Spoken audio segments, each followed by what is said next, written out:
नमस्कार दर्शक बंधु Odia knowledge academy YouTube channel को आपण मानक स्वागत। आपन जदि आम चैनल को प्रथम आसती दयाकोरी चैनल सब्सक्राइब बटन क्लिक करी चैनल को सब्सक्राइब करेंगे। वीडियोटी भल लगे निश्चय वीडियो को लाइक करेंगे, कमेंट करेंगे, शेयर करेंगे भूलिए जहाँद्वारा आप प्रतिदिन नुआ नुआ अपडेट पाइपर। आज गोटे गुरुत्वपूर्ण खबर उपर आम आलोचना करवा जो 3000 भत्ता जो आप जानते से आज आम जो बजेट उपस्थापन करेंगे माननीय मुख्यमंत्री जो प्रतिश्रुति देते जो हिताधिकारी मानक 3000 भत्ता जो दवापाई तापर सरकार एपर्यंत कौन निष्पत्ति नहीं पारना जोटा कि आज बजेट गोटे बृहत बजेट उपस्थापन हम ओडिशा सरकार से बजेट रे भत्ता घोषणा को नहीं अपेक्षा कर 3000 जो भत्ता वृद्धि हम ताकू अपेक्षा कर लक्ष लक्ष हिताधिकारी जो मैंने 60 वर्ष रु अधिक अच्छा 80 वर्ष रु कम वर्गर जो हिताधिकारी अच्छा भत्ता हिताधिकारी तो 3000 टंका भत्ता वृद्धि नहीं आशावादी अच्छा सरकार आज गोटे बड़ घोषणा करिपारंती। तो से विषय आज आम संपूर्ण आलोचना करवा। आप देखो ये जो बजेट हम जो 60 वर्ष रु ऊर्ध्व जो वर्गर जो मैंने हिताधिकारी से भत्ता 3000 टंका को वृद्धि करने एपर्यंत पूर्ण हो पार नहीं। यही भत्ता वृद्धि सरकार गोटे बड़ आह्वान होती सरकार गुरुत्व दे पारती। तो जो गुरुत्व देवे बोली सरकार अनुमान कराई से विषय आज आम आलोचना करवा। तो संपूर्ण खबरटी आम देखा ये देखु आज राज्य बजेट 2025-26 जो बजेट हम उपस्थापन करेंगे माननीय मुख्यमंत्री एवं ता सहित अर्थमंत्री हिसाब से उपस्थापन करेंगे आज गुरुत्वपूर्ण 25-26 बजेट जो उच्च आकांक्षा को संबल चिंता रही सरकार जो निर्वाचन प्रतिश्रुति देते भत्ता हिताधिकारी जो मैंने अच्छा से 3000 टंका भत्ता वृद्धि करेंगे बोली मासकू से विषय गोटे गुरुत्वपूर्ण निष्पत्ति एपर्यंत नहीं पारना सरकार जो थे कि केवल जो मैंने अच्छा 80 वर्ष अधिक से भत्ता वृद्धि होती। ये देखो चाषी महिला युव वयस्क और समस्त वर्गर जो सामाजिक विकास में राज्य सरकार अनेक योजना आपणी अर्थनीति को उच्च अभिवृद्धि मार्ग में दौड़ाइबा कार्यक्रम खर्च पुंजीगत व्यय कैपिटल एक्सपेंडिचर यथेष्ट बढ़ाइबा ब्लूप्रिंट प्रस्तुत होती जो थे कि आप देखुले एले यही महत्वाकांक्षा बाधा साजिपारे संबल अभाव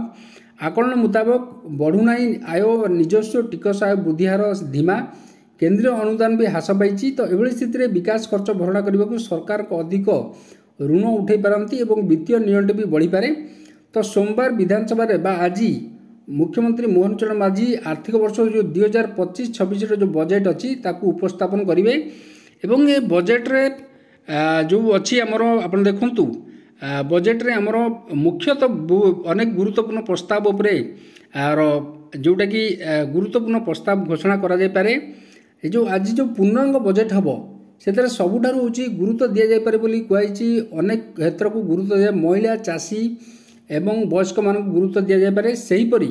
निर्वाचनी प्रतिश्रुति ये देखु निर्वाचनी प्रतिश्रुति जो 60 वर्ष जो हिताधिकारी भत्ता हिताधिकारी अच्छा सेमानकर भत्ता बढ़ी नथिला जो सरकार 3000 टंका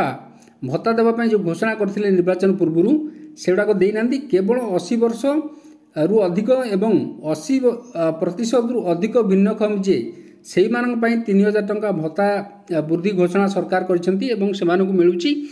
किंतु जो मैंने 60 वर्ष रहिले विधवा भत्ता विकलांग भत्ता 60 वर्ष रहिले अन्य जो भत्ता पाँच जो मैंने तो 60 वर्ष ऊर्ध्व वयस्क वर्गर जो हिताधिकारी अच्छा भत्ता 3000 टंका को वृद्धि पूरण हो पारना एपर्यंत एवं अनेक समय एमाने आंदोलन पंथा आपड़े सरकार को दृष्टि आकर्षण करने को चेष्टा कर भत्ता वृद्धि सरकार बड़ आह्वान होती सरकार गुरुत्व दे पारती बोली सूचना मिलूँ। तो 2 दिन पूर्वे विधानसभा मुख्यमंत्री घोषणा करथिबा जो लक्षपति जो दीदी सहायक योजना स्वतंत्र व्यय बराद हो पारे जो थे कि सेपरी कृषि क्रीड़ा सेवा क्षेत्र शिल्प बजेट किसी नुआ मिल पारे। मात्र यही अर्थ केउठु भरणा करा स्पष्ट होई नहीं कारण राज्यर जो निजस्व राजस्व आय अच्छी और अणराजस्व टिकस वृद्धि करने सरकार प्राथमिकता है। केंद्र सरकार ओडिशा आगामी आर्थिक वर्ष में पूर्व वर्ष तुलना अधिक 12,000 कोटी टंका पाइब किंतु ए अर्थर सबकि भरणा करा संभव नुहे से पाखापाखि 45,000 कोटी टंका पर्यंत ऋण कर सरकार एटू जनापड़ी। तो से हिसाब से देखा गले आज गोटे गुरुत्वपूर्ण खबर जोटा कि भत्ता हिताधिकारी देखा जाऊ सरकार कौन घोषणा कर सरकार घोषणा पर स्पष्ट चित्र आसब तो आज ये खबर जदि आपको खबर भल लगा दयाकोरी निश्चय चैनल को सब्सक्राइब करेंगे वीडियो को लाइक करेंगे कमेंट करेंगे शेयर करेंगे भूलें। धन्यवाद।